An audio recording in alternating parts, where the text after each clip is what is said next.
Hello mga mare, panibagong vlog na naman tayo ngayong araw.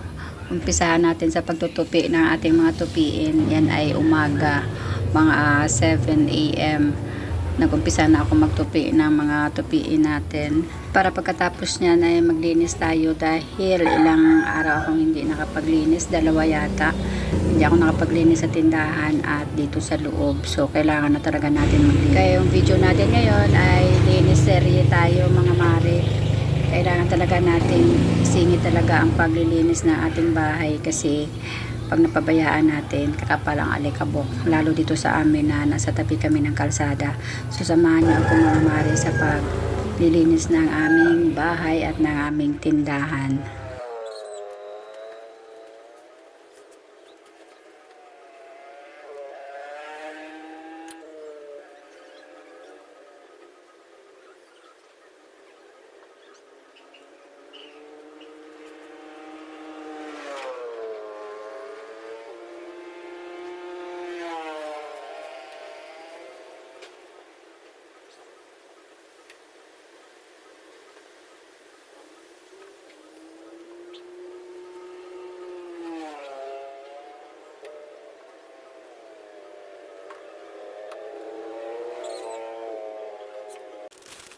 So yan mga mare, pagkatapos natin magtupi, dito muna tayo sa tindahan. May dumating na popcorn kaya i-display ko muna ang nabili natin para makita na ng ating mga at mag-display na rin tayo ng ating mga chicherya na nakatambak pa doon sa kabila.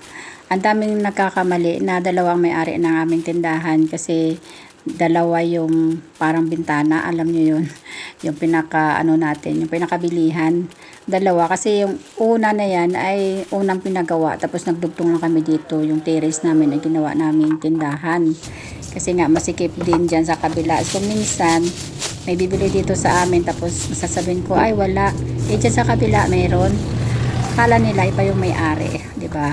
Pinagkakamalang dalawa may-ari. So yan, naglilinis na tayo ng ating tindahan. Ilang araw na hindi nawalisan yan.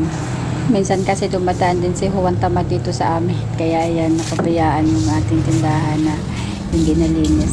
Pero ngayon ay medyo sinipag tayo. Kaya yan, linis-linis muna tsaka sa loob ng bahay. May mga time din naman kasi minsan mga mare na tinatamad tayong gumawa. Yung gusto lang natin na maupo lang tapos pahinga lang. Kaya yun. Kaya wag na lang natin persahin yung katawan natin pag medyo nakaramdam tayo ng pagod kasi mahirap na sagarin natin yung ating energy at magkasakit lang tayo. At ayan, habang naglilinis tayo may bumibili pa. So ayan lang ang ating gawa ngayong araw. Maglinis, magbantay ng tindahan hanggang hapon na yan. At kailangan na talaga maglinis tayo kasi ilang araw na lang ay Pasko na. So nakakahiya naman na may pumunta dito sa bahay natin na marami tayong kalat na lang dyan, nakabuyangyang. So kailangan iligpit din naman natin. Yan na yung mga hanger na pinagtanggalan ko kanina ng aking tinupi. So dito na tayo sa loob ng bahay. Mag-umpisa na tayo dito ligpit at maglinis. At mayroon akong viewers na nagtanong na pag nag-video daw, bakit hindi daw kumpleto ang video, parang hindi ba dire-diretso. Siyempre mga mare, kinakat natin yan kasi kung hindi natin ikakat yan, abutin ng isang araw ang ating video. Kaya nga, 'di ba, ay nag-i-edit tayo. So pag nag-edit tayo, kinakat natin yan. Pero yung ating video ay pinapakita hanggang dulo yung kung ano ang nangyayari. Kung halimbawa naglinis tayo o nagluluto tayo. So, kinakat lang natin ang mga hindi importante na mga eksena sa ating video. Kaya ayan, tingnan ninyo ang aking paglilinis ay putol-putol. Kasi hindi pwede lahat ay i-play natin. Kaya yun ang paliwanag dyan na ini-edit natin yung ating video. Sa live naman, doon mo makikita lahat kasi naka-live ka walang edit doon. Pero pag sa video, mayroong editing, di ba? Pwedeng fast forward, pwedeng slow mo natin. At kinakat lang natin ang mga hindi naman kailangan na ipakita. So ayan na, malapit na tayo makatapos dito sa ating living area. Konti lang naman ang ating lilinisin kasi maliit lang naman tong bahay namin. O, tingnan nyo, nasira na yung aming upuan. Nag-eksena pa, o, di ba? Papalitan na sana yan mga mari, kaso wala tayong budget. Nasira na yung ating upuan. Isang long bench na dyan ang nawala kasi yun ay bumigay na talaga. So, konting pagpagpagpag lang naman ang ating ginagawa. Hindi naman masyadong makapal ang alikabok. So, ayan na mga mare. Konting kimbot na lang at matatapos na tayo. May pinagawa kasi kami dito sa bahay. Yung shelf sa taas ng countertop namin. Nagpagawa ko. Pero, ano lang naman yan.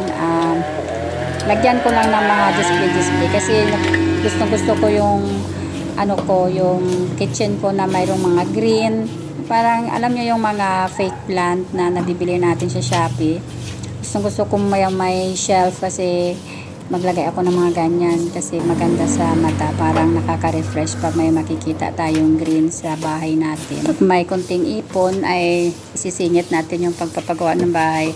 Kaya lang hindi kami pwede magpagawa ng cabinet talaga kasi hindi pa na-finish yung aming mga wall. Ano lang yan, yung nakikita ninyong kulay white ay ano lang yan siya, yung wallpaper bricks. Kaya hindi tayo pwedeng maglagay ng mga cabinet. So mga ganyang shelf lang ang pwede natin ilagay dyan. At saka hindi natin pwedeng patungan ng mga mabibigat kasi baka bumigay yung dahil hindi pa nga naka-finish yung ating dingding. So yan na, nagpunas-punas na ako dyan sa aming kitchen mga mare. Konting lang naman, konting punas kasi lagi naman yan nililinis dyan. Araw-araw pinupunasan. Kaya lang nagpagawa nga kami, so may mga kalat na naiwan, mga alikabok.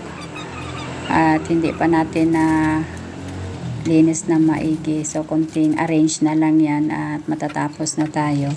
Kahit maliit lang naman ang ating bahay mga mare, basta't malinis, masarap sa pakiramdam.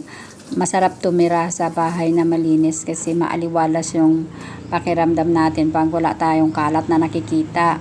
At sa nag-PM pala sa akin kung ano ang content ng aking vlog dito sa Facebook, ito ay linis serye sa bahay at saka tindahan. Ito lang naman ang content na magawa ko kasi hindi ako lumalabas halos. Dito lang ako sa bahay, nagbabantay ng aming tindahan. So ang content ko, ito lang, paulit-ulit lang na paglilinis ng bahay at pagbabantay ng tindahan. Pag makapamili ako sa tindahan, mayroon akong nagho-haul or nagdi-display. Pag wala naman, so dito ako sa loob ng bahay nagbibideo, maglilinis. Para naman araw-araw mayroon tayong video kasi hindi naman tayo pwedeng lumabas at mag-video doon kung saan dahil dito lang tayo sa bahay nakapirmi at nagbabantay ng ating tindahan. So yun lang ang aking content, paglilinis at pag-display sa tindahan.